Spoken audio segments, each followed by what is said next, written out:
கரவைகள் பின் சென்று கனம் சேர்ந்தும் அறிவொன்றும் இல்லாத ஆய்குலத்துன்றன்னை பிறவி பெறும்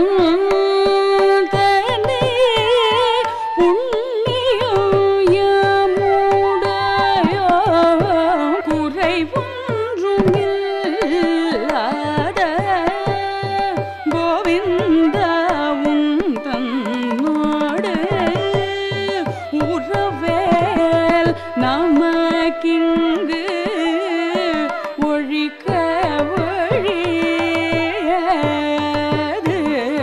அறியாத பிள்ளைகளோ அன்பினால் ஒன்றன்னை சிறு பேரழையை தனவும் சிறியாரும் இறைவனே தராய் பறையனோரும்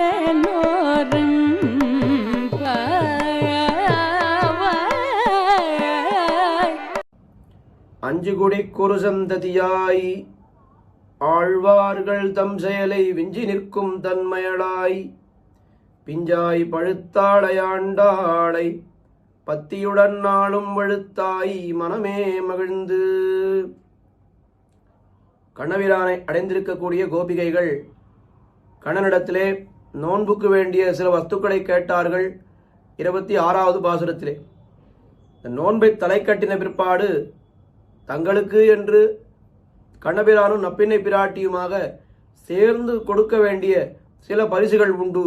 அது ஆடை உடுப்போம், அதன் பின்னே பால் சோறு, சூடகமே தோல்விளையே தோடே செவிப்பூவே பாடகமே என்று அணைய பல்கரனும் யாமணிவோம் என்றெல்லாம் அந்த என்னென்ன விஷயங்கள் வேண்டும், நாடு புகழும் பரிசு எல்லாம் வேண்டும் என்று கேட்டார்கள். கண்ணபிரான் இவர்களை பார்த்து ஒரு கேள்வி கேட்டான். என்ன கேள்வி என்னால், இத்தனையும் கேட்கிறீர்களே, இதையெல்லாம் பெறுவதற்கு நீங்கள் என்ன சாதனத்தை அனுஷ்டித்திருக்கிறீர்கள்? உயர்ந்த பலன் வேண்டுமானால் அதற்கு என்று நாமும் ஏதாவது முயற்சி பண்ணி இருக்க வேண்டும். அதை சாதனம் என்று சொல்லுவார்கள், உபாயம் என்று சொல்லுவார்கள். அப்படி நீங்கள் ஏதாவது உபாய அனுஷ்டானம் பண்ணியிருக்கிறீர்களா என்று கேட்டான். எங்களுக்கு இந்த சாதனங்களை எல்லாம் அனுஷ்டிப்பதற்கு எங்களுக்கு என்ன பிராப்தி இருக்கிறது, எங்களுக்கு என்ன ஒரு உரிமை இருக்கிறது? எந்த உரிமையும் கிடையாது. நாங்கள் எப்படிப்பட்டவர்கள்? உன்னை கொண்டு உன்னை அடைய பார்ப்பவர்கள். எங்களுக்கு சாதனம் என்னால் அது நீதான் சாதனம், நீதான் உபாயம். உன்னை கொண்டேதான் நாங்கள் உன்னை அடைய பார்க்கக்கூடியவர்கள். அதனால் நாங்கள் எந்த சாதனமும் அனுஷ்டிக்கவில்லை, அனுஷ்டிப்பதற்கு எங்களுக்கு எந்த உரிமையும் இல்லை என தெரிவித்தார்கள். ஆனால் கண்ணபிரான் என்ன கேட்டான் என்னால், அப்படியெல்லாம் சாதனம் அனுஷ்டிக்காதவர்களுக்கு எந்த பலனையும் நான் கொடுப்பதாக இல்லை. ஏதாவது நீங்கள் பண்ணியிருக்க வேண்டும். கர்மயோகம், ஞான யோகம், பக்தி யோகம் என்றெல்லாம் பல விஷயங்கள் சாஸ்திரங்களிலே கூறப்பட்டிருக்கின்றன. நானும் கீதையிலே சொல்லியிருக்கிறேன். அதையெல்லாம் நீங்கள் ஏதாவது பின்பற்றி இருந்தீர்களானால் இப்படிப்பட்ட உயர்ந்த பலன்களை நீங்கள் ஆசைப்படலாம் என்று சொன்னான். இல்லை இல்லை, நாங்கள் எதுவுமே அப்படிப்பட்ட விஷயங்களை எல்லாம் பண்ணதில்லை. எங்களிடத்தில் இருக்கக்கூடிய அந்த உபாய சூன்யத்தை, எது உபாயம் என்று எங்களிடத்தில் நீ தேடி பார்த்தாலும் எதுவும் கிடைக்காது என்கிற விஷயத்தை இந்த பாசுரத்திலே தெரிவிக்கிறார்கள். மிக மிக முக்கியமான பாசுரம் திருப்பாவையிலே. கறவைகள் பின் சென்று காணம் சேர்ந்துண்போம், அறிவொன்னும் இல்லாத வாய்க்குலத்து உந்தன்னை பிறவி பெருந்தனை புண்ணியம் யாமுடையோம், குறை ஒன்றும் இல்லாத கோவிந்தா உந்தன்னோடுறவேல் நமக்கு இங்கொழிக்க ஒழியாது, அறியாத பிள்ளைகளோ அன்பினால் உந்தன்னை சிறுபேரழைத்தனவும் சீரியருளாதே, இறைவாணி தாராய் பறை பறையேலோரெம்பாவாய். உங்களிடத்தில் ஏதாவது சாதனம் இருக்கிறதா என்று கண்ணபிரான் கேட்டான். நாங்கள் எந்த சாதனமும் அனுஷ்டிக்கவே இல்லை என்று இவர்கள் தீர்மானமாக தெரிவித்து விட்டார்கள். சரி, கண்ணபிரான் என்ன சொன்னான்? அப்படி உபாயத்தை அனுஷ்டிக்காதவர்களுக்கு பலன்களை நான் கொடுத்ததே இல்லை, கொடுப்பதும் இல்லை. ஒன்று வேண்டுமானால் செய்யலாம். நீங்கள் என்ன காரியங்களால் எல்லாம் செய்கிறீர்கள் என்று சொல்லுங்கள். உங்களை அறியாமல் ஏதாவது நல்ல காரியம் பண்ணியிருந்தீர்களானால் அதையே ஒரு சாதனமாக கொண்டு உங்களுக்கு இந்த பலனை கொடுத்து விடுகிறேன். உங்களுக்கு தெரியாமல் ஏதாவது புண்ணியம் பண்ணியிருக்கிறீர்களா என்று சொல்லுங்கள். என்னால் எங்களுக்கு தெரிந்தும் நாங்கள் பண்ணதில்லை, தெரியாமலும் எந்த புண்ணியமும் பண்ணதில்லை என்று சொன்னார்கள். சரி, நீங்கள் பண்ணக்கூடிய காரியத்தை சொல்லுங்கள், அதை கொண்டு அது ஏதாவது அதில் தேருமா என்று நானே தேடி பார்த்து கொள்கிறேன். அதில் கர்மயோகம் ஏதாவது தேருமா என்று நாம் தேடி பார்த்து கொள்கிறேன் என்று கண்ணபிரான் சொன்னான். உடனே இவர்கள் சொன்னார்கள், சரி, நாங்கள் பண்ணக்கூடிய காரியத்தை சொல்கிறோம் கேள். கறவைகள் பின் சென்று, கறவைகள் மாடுகள் பின்னால் நாங்கள் போகிறோம். ஏன்னா இது ஒன்றுதான் நாங்கள் பண்ணக்கூடிய காரியம். கர்மயோகம் இருக்கா என்று எங்களை பார்த்து நீ கேட்கிறாயே. கர்மயோகத்துக்கு முதல் படி எது என்னால் ஆச்சாரியனை பின்தொடர்ந்து அவர் பின்னால் போக வேண்டும். எங்களுடைய ஆச்சாரியர்கள் யார் என்னால் மாடுகள் தான். எங்களை பார்க்கும் பொழுது மாடுகளுடைய ஞானமே பெரிய ஞானம் ஆச்சாரியன் போல இருக்கிறது என்னால் நாங்கள் எப்படிப்பட்டவர்கள் என்று நீயே யோசித்துப்பார் என்று சொன்னார்கள். உடனே கண்ணன் சொன்னான், இது நல்ல வழியா இருக்கிறது. நீங்கள் மாடுகள் பின்னால் போகிறேன் என்று சொல்கிறீர்கள், இதையே கர்மயோகமாக கொண்டு நீங்கள் கர்மயோகம் பண்ணீர்கள் என்று நான் எழுதி கொள்கிறேன் என்று சொன்னான். அதற்கு இவர்கள் பதில் சொல்கிறார்கள், நன்றாக கவனித்துப்பார் நாங்கள் சொன்ன வார்த்தையை. மாடுகள் பின்னால் நாங்கள் போனோம் என்று சொல்லவில்லை. மாடுகள் பின்னால் போனால் அது கர்மயோகம். ஆனால் நாங்கள் எது பின்னாலும் போகிறோம்? கறவைகள் பின் சென்று, கறக்கின்ற மாடுகள் பின்னால் தான் நாங்கள் போகிறோம்.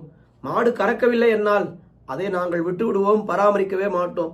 அப்படியானால் கறக்கின்ற மாடுகள் ஏதோ ஒரு பிரயோஜனத்தை உத்தேசித்து அதன் பின்னால் நாங்கள் போகிறோம் என்று ஆகிவிடுகிறது. பிரயோஜனத்தை உத்தேசித்து காரியத்தை பண்ணால் அது கர்மயோகமாக ஆகவே ஆகாது. அதனால் கறவைகள் பின் சென்று என்று சொன்னதிலே கர்மயோகத்தை நீ ஏற்றவே முடியாது என்று தெரிவித்தார்கள் இந்த கோபிகைகள். சரி, எங்கே போகிறீர்கள்? இந்த மாடுகள் பின்னால் போய் எங்கே போகிறீர்கள் என்று கேட்டான். கானம் சேர்ந்து, காட்டுக்கு போகிறோம். இது நல்ல வழியா இருக்கிறதே. நிறைய ரிஷிகள் எல்லாரும் காட்டுக்கு போய் தவம் பண்ணுவார்கள், தியானம் பண்ணுவார்கள். நீங்கள் காட்டுக்கு போனதுனாலே அங்கே போய் தவம் பண்ணீர்கள் என்று அதையே நான் எழுதி கொள்கிறேன், புண்ணியமாக எழுதி கொள்கிறேன் என்று சொன்னான். மேலும் பல பல திவ்ய தேசங்கள் எல்லாம் காடுகளாக இருக்கின்றன. பிருந்தாவனம், பிருந்தாரண்யம், நைமிஷாரண்யம் என்றெல்லாம் திவ்ய தேசங்கள் காடுகளிலே இருக்கின்றன, காடுகளாகவே இருக்கின்றன. அப்படி திவ்ய தேசங்களுக்கு நீங்கள் போனீர்கள் என்று நான் எழுதி கொள்கிறேன் என்று சொன்னாலும், ஐயோ, அவர்களெல்லாம் முனிவர்கள் எல்லாம் தபஸ் பண்ணுவதற்காக காட்டுக்கு போகிறார்கள். ஆனால் நாங்கள் எதுக்கு காட்டுக்கு போகிறோம் என்னால் கறவைகள் பின் சென்று கானம் சேர்ந்து உண்போம், சாப்பிடுவதற்காக நாங்கள் காட்டுக்கு போகிறோமே தவிர தவம் பண்ணுவதற்காக, நாங்கள் பகவானை சிந்தனை பண்ணுவதற்காக காட்டுக்கு போகவில்லை என்று சொன்னார்கள். சரி, உண்போம் என்று சொல்கிறீர்கள், அதுவே கூட புண்ணியம்தான். நல்ல வஸ்துக்களை சாப்பிடுவது, சாஸ்திரங்களிலே நமக்கு விதிக்கப்பட்ட வஸ்துக்களை மட்டும் சாப்பிடுவது, சாஸ்திரங்களிலே விதித்த முறைப்படி சாப்பிடுவது, இதெல்லாம் கூட ஒரு வகையிலே புண்ணியம்தான். உதாரணத்துக்கு சொல்ல வேண்டுமானால் தரையிலே அமர்ந்துதான் சாப்பிட வேண்டும். நாம் நமக்கு சாஸ்திரங்களிலே அனுமதிக்கப்பட்ட விஷயங்களை மட்டும்தான் சாப்பிட வேண்டும். கிழக்கு நோக்கி உட்கார்ந்து தான் சாப்பிட வேண்டும். இப்படியெல்லாம் நிறைய விதிமுறைகள் இருக்கின்றன. இதையெல்லாம் நீங்கள் பின்பற்றினீர்கள் என்று நான் எழுதி கொள்கிறேன் என்று சொன்னார் கண்ணபிரான். அதற்கு இவர்கள் பதில் சொல்கிறார்கள், அப்படிப்பட்ட சாஸ்திரங்கள் எல்லாம் நாங்கள் ஒரு நாளும் பின்பற்றியதே கிடையாது. நாங்கள் எப்படி சாப்பிடுவோம் என்னால் அப்படியே மாடுகள் பின்னாடி நடந்து கொண்டே சாப்பிடுவோம். உட்கார்ந்துதான் சாப்பிட வேண்டும் என்று சாஸ்திரங்கள் கூறுகின்றது. ஆனால் நின்று கொண்டு கூட அல்ல, நடந்து கொண்டு சாப்பிடக்கூடியவர்கள் நாங்கள். அதனால் அதிலேயும் நீ எந்த புண்ணியத்தையும் ஏற்ற முடியாது என்று சொன்னார்கள் இந்த கோபிகைகள். சரி, கர்மயோகம் உங்கள் தலையில ஏற்ற முடியாது, உங்களுக்கு ஞான யோகம் இருக்கிறதா என்று கேட்டான் கண்ணபிரான். அறிவொன்றும் இல்லாத வாய்க்குலம், கர்மயோகமே இல்லை என்று சொன்ன பிற்பாடு அதனுடைய முதிர்ந்த நிலையான ஞான யோகம் அது எப்படி எங்களுக்கு இடத்துல இருக்கும்? 8வதே நான் தேரவில்லை என்று சொன்ன பிற்பாடு நீ 12வது முடித்திருக்கியா என்று கேட்டால் எப்படி இருக்குமோ அது போல இருக்கிறது. நாங்கள் அறிவில்லாதவர்கள், அறிவொன்றில்லாதவர்கள், அறிவொன்றும் இல்லாத ஆய்க்குலம் என்று சொன்னான். உடனே எதுவுமே இல்லை என்னால் அப்படியெல்லாம் என்னால் பலன் கொடுக்க முடியாது, ஏதாவது புண்ணியம் என்று இருந்தால்தான் நான் பலன் கொடுக்க முடியும் என்று கண்ணபிரான் சொன்னானாம். அதற்கு பதில் சொல்கிறார்கள், எங்களிடத்திலே புண்ணியம் இல்லை என்று சொன்னோமே தவிர நீ இல்லை என்று சொன்னோமா? புண்ணியங்களுக்கெல்லாம் புண்ணியமாக, புண்ணிய கிடங்காக நீ இருக்கும் பொழுது நாங்கள் எதற்கு புண்ணியத்தை சம்பாதிக்க வேண்டும்? உந்தன்னை பிறவி பெருந்தனை புண்ணியம் யாமுடையோ, எங்களிடத்திலே ஒரே ஒரு புண்ணியம் உண்டு. என்ன புண்ணியம்? நீயே தேடி வந்து எங்கள் குலத்திலே பிறந்திருக்கிறாயே, இதை விட பெரிய புண்ணியம் என்ன வேண்டும்? உந்தன்னை பிறவி பெருந்தனை புண்ணியம் யாமுடையோம். நீ எப்படிப்பட்டவன்? குறைவொன்றும் இல்லாத கோவிந்தா. நாங்கள் அறிவில்லாதவர்கள், அறிவொன்றில்லாதவர்கள், அறிவொன்றும் இல்லாதவர்கள். நீ எப்படிப்பட்டவன்? குறை இல்லாதவன், குறை ஒன்றில்லாதவன், குறை ஒன்றுமில்லாத கோவிந்தன். என்ன குறை ஒன்றும் இல்லாதவன்? என்ன குறை இல்லை என்னால் எங்களிடத்திலே ஒரு உபாயத்தை எதிர்பார்த்தலாகிற குறை அது உனக்கு இல்லை. உன்னிடத்திலே ஏதாவது அபூர்த்தி இருந்தால்தானே எதிர்பார்ப்பு என்று வரும். இப்போ நமக்கெல்லாம் எதிர்பார்ப்பு இருக்கிறது. இன்னைக்கு இதை விட நாளைக்கு அதிகம் சம்பாதிக்க வேண்டும், இன்னொரு வீடு வாங்க வேண்டும் என்னால் இந்த எதிர்பார்ப்பெல்லாம் ஏன் வருகிறது என்னால் இருக்கக்கூடிய வஸ்துக்களிலே ஒரு குறை ஏற்பட்டிருப்பதனாலே இன்னும் வேண்டும் என்று ஆசை வருகிறது. எம்பெருமான் எல்லா விதத்தாலும் பரிபூர்ணன். அப்ப அவனுக்கு குறையே கிடையாது. குறையே இல்லாத உனக்கு எங்களிடத்திலே ஒன்று எதிர்பார்க்க வேண்டும் என்ன அவசியம் இருக்கிறது?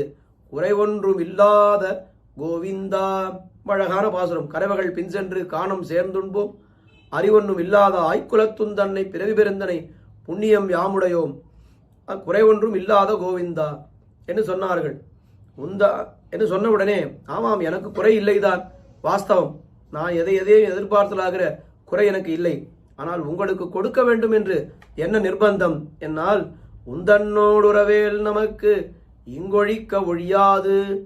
உனக்கு எங்களுக்குமான உறவு ஒரு உறவா இருக்கிறது, 9 உறவு இருக்கிறது என்று சாஸ்திரங்கள் கூறுகின்றன. பிதா ரக்ஷகா சேஷி என்று பல்வகையான உறவுகளை எல்லாம் சாஸ்திரங்கள் கூறிக்கொண்டிருக்கின்றன. அப்படி இருக்கும் பொழுது அந்த உந்தன்னோடு உறவு உறவேல் என்னால் உறவோ என்றால் ஒழிக்க ஒழியாத உறவு. நீ நினைத்தாலும் ஒழிக்க முடியாது, நாங்கள் நினைத்தாலும் ஒழிக்க முடியாது. நாம் இருவரும் சேர்ந்து முயற்சித்தாலும் அந்த உறவை முறித்து கொள்ளவே முடியாது. அது எப்பொழுதுமே நீதான் எங்களுக்கு சுவாமி, நாங்கள் உங்களுடைய சொத்துக்கள், நீ எங்களுக்கு பிதா, நாங்கள் உங்களுடைய புத்திரர்கள் என்ன அந்த ஜீவாத்மாவுக்கும் பரமாத்மாவுக்குமான உறவு அது ஒழிக்க முடியாது. அதுவும் இங்கொழிக்க முடியாது. திருவாய்ப்பாடியிலே நீ வந்த பிற்பாடு நிச்சயமாக அந்த உறவை எல்லாம் போக்கிக் கொள்ளவே முடியாது. ஏதோ என்னை பார்த்து நீங்கள் நாராயண பரமா என்னெல்லாம் சொன்னீர்களே என்னால் அதெல்லாம் தெரியாமல் நாங்கள் சொல்லிவிட்டோம். அறியாத பிள்ளைகளோ மன்பினால் உந்தன்னை சிறுபேரழைத்தனவும் சீரி அருளாதே. நீ கோவிந்தா என்று இந்த நாமத்தை நாங்கள் இப்பொழுது சொல்ல ஆரம்பித்து விட்டோம். இதற்கு முன்னால் சொன்ன நாராயணா பரமா என்னெல்லாம் சொன்னோமே அதெல்லாம் உன்னுடைய பரத்வத்தை சொல்லக்கூடிய திருநாமங்கள், உன்னுடைய எளிமை சொல்லக்கூடிய திருநாமங்கள் தான் உனக்கு ரொம்ப பிடிக்கும் என்று இப்பொழுது நாங்கள் உணர்ந்து கொண்டோம். அறியாமல் அப்படிப்பட்ட நாமங்களை எல்லாம் சொல்லிவிட்டோம். சீரி அருளாதே, எங்கள் மீது நீ கோபம் கொள்ளாதே.